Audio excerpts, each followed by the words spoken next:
We are facing one of the most really exciting challenges that this ministry has faced for quite a while.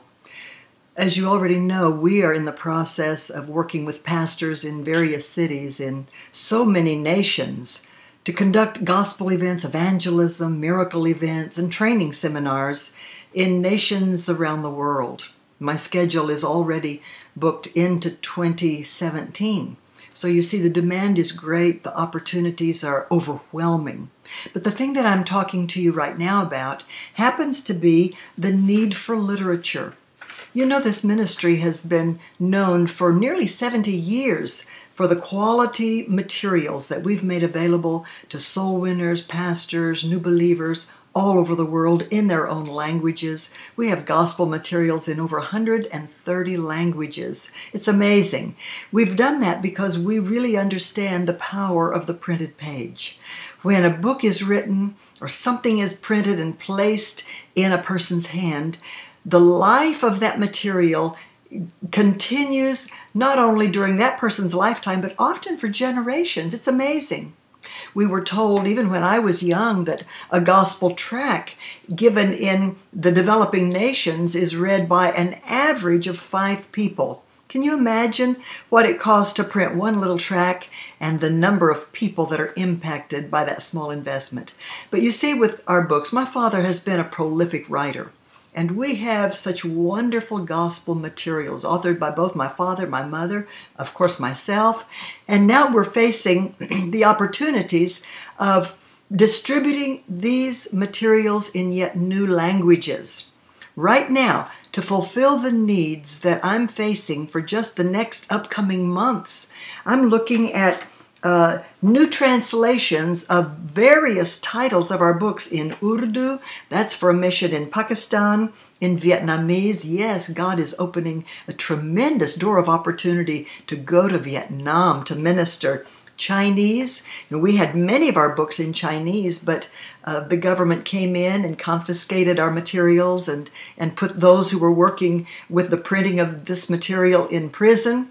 And so we've been praying for another open door. Of course, yes, let me tell you, that brother was released from prison really supernaturally. But now God's opening yet another door, and we are in the process of negotiating the printing of several titles in Chinese. We're so excited.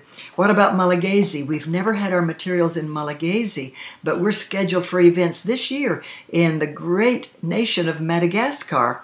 So these are challenges we just have to face with faith, with purpose, and of course understanding the value of what we're able to give when it is in book form that lasts and lasts and lasts into so many generations that follow. Swahili, we have not had materials in Swahili for many, many years, but now we need to be revisiting both Tanzania and Kenya and other areas of East Africa where Swahili is the trade language.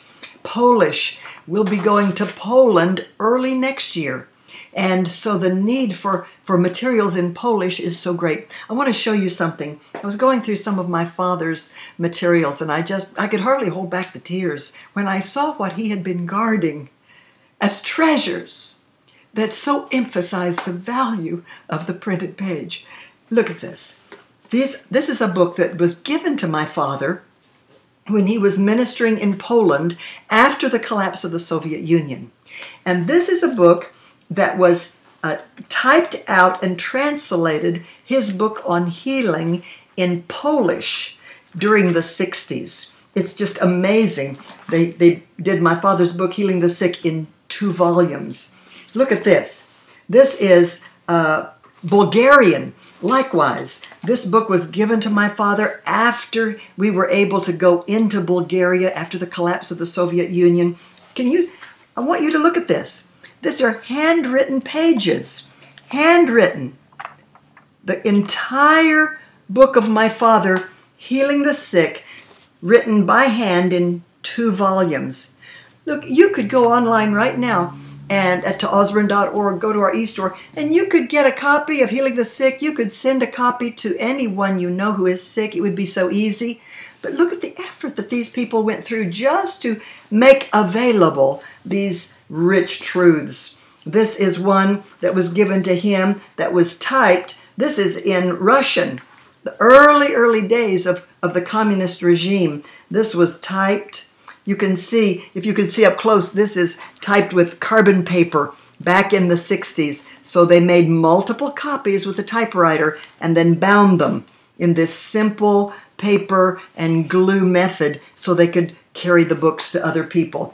I'm sharing this need with you because I'm excited, but I'm also deeply moved. Because when opportunities are available to people of God, we have to respond.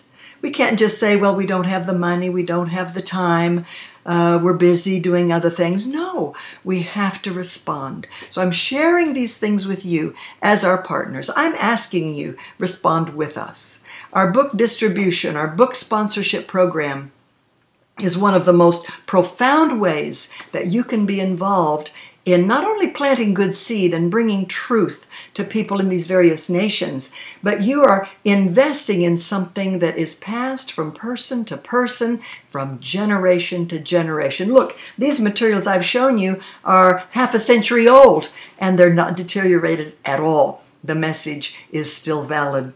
Every mission that we go on in face-to-face ministry, we give thousands, tons of these books free of charge in the language of the people. But every day out of our administrative offices, we are sending books, we are sending printed material, of course, other methods of ministry help as well. But I'm focusing on the books because they last. The technology doesn't change. A book is a book. And oh, I'm begging you, help us. Stand with us. Let's take up this challenge together. Just $5 translates, prints, transports, and distributes one book. You can set a goal to every month make a contribution toward this book sponsorship program. We're counting on you. And more than that, God is counting on all of us to do our part. I love you. I'm praying for you. And I've just taken these few moments to share this possibility, this miracle opportunity, this mission with you. It's worthy. It's worthy of you. May you do your best, and together we make this miracle happen. I love you.